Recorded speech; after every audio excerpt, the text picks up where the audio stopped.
Bismillahirrahmanirrahim. Assalamu alaikum students. Hope you are doing fine. Today's topic is transition state theory. Transition state theory या फिर activated complex theory. Activated complex इस वजह से कि जो reaction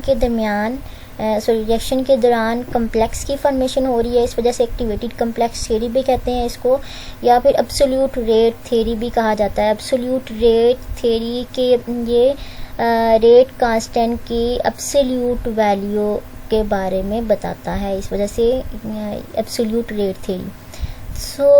Henry Eyring ने 1935 में इसको डेवलप किया था। तो ट्रांजिशन थ्योरी अब क्या है? ट्रांजिशन थ्योरी ये बताती है कि रिएक्टिंग मॉलिक्यूल्स की कूलिंग के दौरान, जब रिएक्टिंग मॉलिक्यूल्स जो है वो प्रोडक्ट में कन्वर्ट होने से पहले एक इंटरमीडिएट स्टेज से गुजरते हैं। उस इंटरमीडिएट स्टेज को कहते हैं ट्रांजिशन स्टेट। ठीक हो गया। और देन फिर उस ट्रांजिशन स्टेट से वो फर्दर आगे प्रोडक्ट में कन्वर्ट हो जाते हैं। फॉर एग्जांपल अब यहाँ पे रिएक्टेंट दिखाए हुए हैं, रिएक्टेंट ए है और दूसरा रिएक्टेंट बी बॉन्ड सी है। तो अब ये दोनों रिएक्शन आपस में रिएक्टेंट आपस में कोलाइड किए। कोलाइड करने के बाद वो एक इंटरमीडिएट स्टेज से गुजरे, जिसमें ये इंटरमीडिएट स्टेज इसको एक्टिवेटेड कम्प्लेक्स भी कहते हैं। एक्टिवेटेड मीन जो इतना एक्टिव होता है और वो मोमेंटेरीली ज़्यादा देर तक नहीं होता, इतना एक्टिव होता है कि वो ज़्यादा देर तक एग्जिस्ट नहीं करता। मोमेंटेरीली एग्जिस्ट किया और देन वो जो है वो प्रोडक्ट में कन्वर्ट हो गया। तो यहाँ पे अब ए और बी के दरमियान भी बॉन्ड बन गया और बी और सी के दरमियान भी बॉन्ड मौजूद है। अच्छा, अब इस एक्टिवेटेड कम्प्लेक्स को स्टेरिक से भी रिप्रेजेंट किया जाता है या डबल डैगर सुपरस्क्रिप्ट से भी रिप्रेजेंट किया जाता है, ताकि इसको बाकियों से डिफ्रेंशिएट करने के लिए।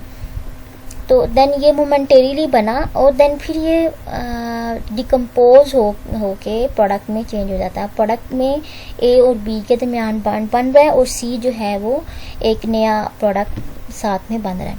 तो इस सारी जो ट्रांजिशन स्टेट थ्योरी है उसका खुलासा क्या है, उसकी समरी क्या है कि जब भी ये कूलिंग होती है, कूलिंग में अब जो दो मॉलिक्यूल्स हैं, फॉर एग्जांपल एक ए है और दूसरा बी सी है, ये दोनों मॉलिक्यूल्स एक दूसरे के करीब आते हैं। ठीक है, जब ये एक दूसरे के करीब आए तो करीब आने पे इसके इलेक्ट्रॉनिक क्लाउड और इसके इलेक्ट्रॉनिक क्लाउड, दोनों के इलेक्ट्रॉनिक क्लाउड की आपस में रिपल्शन हो जाती है। ठीक है, इलेक्ट्रॉन एक दूसरे को रिपेल कर रहे हैं। जब इलेक्ट्रॉनिक क्लाउड की रिपल्शन होगी तो इसकी जो काइनेटिक एनर्जी है इन दोनों की वो कम हो जाएगी और पोटेंशियल एनर्जी ज़्यादा हो जाएगी, या सिंपली ये कह लो कि वो जो इनकी काइनेटिक एनर्जी है वो पोटेंशियल एनर्जी में कन्वर्ट हो जाएगी। अच्छा, फिर नेक्स्ट ये है कि अब इनके दोनों के इलेक्ट्रॉनिक क्लाउड एक दूसरे के करीब आ गए, तो करीब आने पे इनके जो इलेक्ट्रॉनिक क्लाउड के जो वैलेंस इलेक्ट्रॉन है वो अपने आप को रीअरेंज करेंगे, वो अपने आप को दोबारा से अरेंज करेंगे। ठीक है, जब वो दोबारा से जब एक दूसरे को अरेंज करेंगे तो वो इस तरह से होगा कि ए और बी के दरमियान एक पार्शियल बॉन्ड बन जाएगा।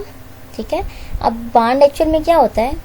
इलेक्ट्रॉन्स की अरेंजमेंट ये है ना, इलेक्ट्रॉन की या तो ट्रांसफ़र या फिर शेयरिंग। ठीक है, अच्छा, अब ए और बी के दरमियान एक पार्शियल बॉन्ड बन जाएगा और बी और सी के दरमियान पहले से जो बॉन्ड मौजूद था वो वीक हो जाएगा। ठीक है, और ये इस स्टेज को जहाँ पे पार्शियल बॉन्ड बन रहा है और एक बॉन्ड दूसरा जो है वो वीक हो रहा है, तो उस स्टेज को बोलेंगे एक्टिवेटेड कम्प्लेक्स। और ये जितनी जल्दी बनता है उतनी ही जल्दी वो कन्वर्ट हो जाता है प्रोडक्ट के अंदर। तो बी और सी के दरमियान जो बॉन्ड ब्रेक हुआ था, जो वीक हुआ था, वो ब्रेक होके एक नया प्रोडक्ट बन जाएगा, ए और बी और साथ में सी आ जाएगा। ठीक है, ये हो गया एक्टिवेटेड कम्प्लेक्स थ्योरी या ट्रांजिशन स्टेट थ्योरी या एब्सोल्यूट रेट थ्योरी। नेक्स्ट इसी चीज़ को हम लोग ग्राफ में भी एक्सप्लेन कर सकते हैं, ग्राफ में भी देख सकते हैं। ये ग्राफ आप लोग ऑलरेडी ये ग्राफ आप लोग ऑलरेडी देख चुके हैं कि energy along y axis plot अगर करें तो और reaction propagation along x axis plot करें तो ग्राफ अगर कुछ इस तरह का आए तो रिएक्शन को प्रोडक्ट में कन्वर्ट होने के लिए एक एनर्जी बैरियर से गुजरना पड़ता है। वही एनर्जी बैरियर यहाँ पे उसको कह रहे हैं एक्टिवेटेड कॉम्प्लेक्स। ठीक है, यही वो एनर्जी बैरियर है या वही वो एक्टिवेटेड कॉम्प्लेक्स है जो रिएक्टेंट जो है पहले इसमें कन्वर्ट होता है फिर देन आगे प्रोडक्ट में कन्वर्ट हो रहा है। अच्छा, अब रिएक्टेंट को ट्रांजिशन स्टेट तक पहुंचने के लिए एक एनर्जी चाहिए, मिनिमम अमाउंट ऑफ एनर्जी चाहिए जिसको कहते हैं EA या एक्टिवेशन एनर्जी। ठीक है, अच्छा यहाँ पे एक ये चीज़ हो गई। दूसरी चीज़ ये है कि अब अगर हम लोग यहाँ पे अगर इसको डीप स्टडी करें इसी ग्राफ को तो इस यहाँ से ये माइंड में आता है कि रिएक्टेंट से ट्रांजिशन स्टेट तक पहुँचने के लिए हमें एनर्जी चाहिए जो कि EA है। ठीक है, वही एनर्जी बाद में फिर रिलीज़ हो रही है दोबारा से, यहाँ पे गेन हो रही है जिसका मतलब है चाहिए, फिर वही एनर्जी रिलीज़ हो रही है और देन फिर जो एक्टिवेटेड कॉम्प्लेक्स है वो प्रोडक्ट में चेंज हो रहा है। तो अब अगर आप लोग यहाँ पे देखो जो प्रोडक्ट है उसकी पोटेंशियल एनर्जी रिएक्टेंट की निस्बत कम है, उन दोनों के दरमियान जो गैप है वो डेल्टा E है। ठीक हो गया। अब यहाँ से लेकर यहाँ तक जो एनर्जी है वो तो सेम ही है एज एक्टिवेशन एनर्जी। ठीक है, मतलब कि उसने उतनी एनर्जी रिलीज़ की, लेकिन इसके अलावा प्रोडक्ट बनने के दौरान ट्रांजिशन स्टेट से प्रोडक्ट बनने के दौरान डेल्टा E एनर्जी भी रिलीज़ हुई, यहाँ से लेकर यहाँ तक और एनर्जी रिलीज़ हुई। ठीक है, यहाँ तक तो वो एनर्जी वो है जो कि उसने गेन की थी, जो उसको चाहिए थी। इसके अलावा भी उसने यहाँ से लेकर यहाँ तक उसने और एक्स्ट्रा एनर्जी रिलीज़ की। तो जब भी बात एक्स्ट्रा एनर्जी रिलीज़ करने की आती है तो वो रिएक्शन होता है एक्सोथर्मिक रिएक्शन। ठीक हो गया। एक्सो मीन रिलीज़ ऑफ हीट, तो एक्सोथर्मिक रिएक्शन ऐसे होते हैं जिसमें हीट रिलीज़ होती है। तो ये ग्राफ जो है वो एक्सोथर्मिक रिएक्शन के को एक्सप्लेन करता है। ठीक है, अब इसी से बिल्कुल ऑपोजिट आ जाते हैं। दूसरा ग्राफ है, यहाँ पे अगेन पोटेंशियल एनर्जी है, रिएक्शन प्रोपोगेशन है। अब यहाँ पे क्या है, रिएक्टेंट है, रिएक्टेंट को ट्रांजिशन स्टेट तक जाने के लिए अगेन चाहिए एक्टिवेशन एनर्जी। ठीक है, लेकिन अब यहाँ पे क्या है कि जो रिएक्टेंट एक्टिवेशन एनर्जी से जा रहा है वो प्रोडक्ट के अंदर। अब यहाँ पे क्या है, एक्टिवेशन से एक्टिवेशन या सिंपली ट्रांजिशन स्टेट से प्रोडक्ट तक जाने के लिए जो एनर्जी रिलीज़ की है उसने बहुत ही कम एनर्जी रिलीज़ की है। लेकिन बाकी जो यहाँ से लेकर, अब अगर आप लोग देखो कि प्रोडक्ट से लेकर रिएक्टेंट तक का जो डिस्टेंस है, जो डेल्टा E है, वो बहुत ज़्यादा है। ठीक है, तो इसका मतलब है इसने एनर्जी बहुत कम रिलीज़ की है, लेकिन इतनी एनर्जी उसने जो है वो यूज़ कर लिया अपने अंदर।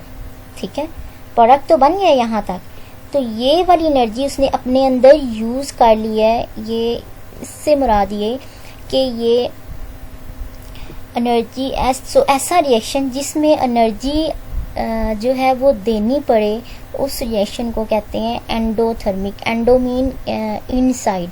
ठीक है, तो एंडोथर्मिक रिएक्शन ऐसे रिएक्शन जिसमें एनर्जी जो है वो बाहर से सिस्टम को देनी पड़ती है। तो ये रिएक्शन जो है वो एंडोथर्मिक रिएक्शन ये ग्राफ जो है वो एंडोथर्मिक रिएक्शन को एक्सप्लेन कर रहा है। नेक्स्ट है एक्टिवेशन एनर्जी एंड कैटलिस्ट। तो अगर रिएक्शन के अंदर अगर हम लोग कैटलिस्ट ऐड कर देते हैं तो एक्टिवेशन एनर्जी के ऊपर क्या फ़र्क पड़ता है। कैटलिस्ट का हम लोग पढ़ते रहते हैं कि कैटलिस्ट जो है वो रिएक्शन को स्पीड अप करने के लिए यूज़ होता है। ठीक है, तो अब यहाँ पे सेम, यहाँ पे अगर लोग ग्राफ देखो तो एक ग्राफ जो है वो नॉर्मल रिएक्शन का बताया हुआ है, ये नॉर्मल रिएक्शन का है, ठीक है।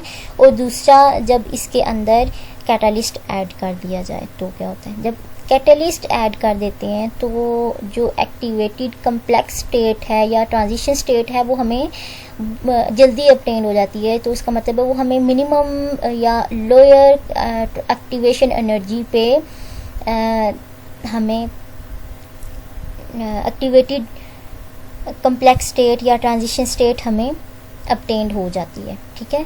तो जब कम एक्टिवेशन एनर्जी पे एक्टिवेटेड कम्प्लेक्स स्टेट हमें अपटेंड हो जाए तो वहाँ पे इसका मतलब ये हुआ कि मैक्सिमम कूलिंगेंस पॉसिबल हैं। जब मैक्सिमम कूलिंगेंस पॉसिबल होंगी तो कम टाइम में ज़्यादा कूलिंगेंस से होंगी तो रिएक्शन का जो रेट है वो फास्ट हो जाएगा, ठीक है। तो यहाँ पे एक चीज़ ये, दूसरी चीज़ ये कि अगर हम लोग कंपेयर करें जो नॉर्मल रिएक्शन का और जो वो रिएक्शन जिसमें के अंदर कैटालिस्ट ऐड किया हुआ है, तो अगर हम लोग देखें तो दोनों के केस में जो रिएक्टेंट और प्रोडक्ट क्या जो पोटेंशियल एनर्जी डिफरेंस आ रहा है, डेल्टा ई आ रहा है, वो दोनों का सेम ही रहता है। डिफरेंस कहाँ पे आता है, उसके एक्टिवेशन एनर्जी की उस पे ऊपर, ठीक है। एक दफ़ा फिर एक्सप्लेन कर देती हूँ कि जो कैटालिस्ट है उसमें सिंपली क्या करता है, रिएक्शन को स्पीड अप करता है और इसके अंदर कूलिंगेंस जो हैं वो अफेक्टिव कूलिंगेंस पर्टिकुलरली वो इंक्रीज़ हो जाती हैं। वो इंक्रीज़ कब कैसे होती हैं कि ये जो है इस कैटालिस्ट डालने पे जो ट्रांजिशन स्टेट है वो हमें जल्दी अपटेंड हो जाती है। ट्रांजिशन स्टेट जल्दी कब से या कब अपटेंड होती है, जब जो एक्टिवेशन एनर्जी है वो कम से कम देनी पड़े, ठीक है। तो ये डिफरेंस है कैटालिस्ट का जो है, अगर हम कैटालिस्ट ऐड करते हैं रिएक्शन का, उससे जब हम कैटालिस्ट ऐड नहीं करते। सो आज के लिए इतना ही।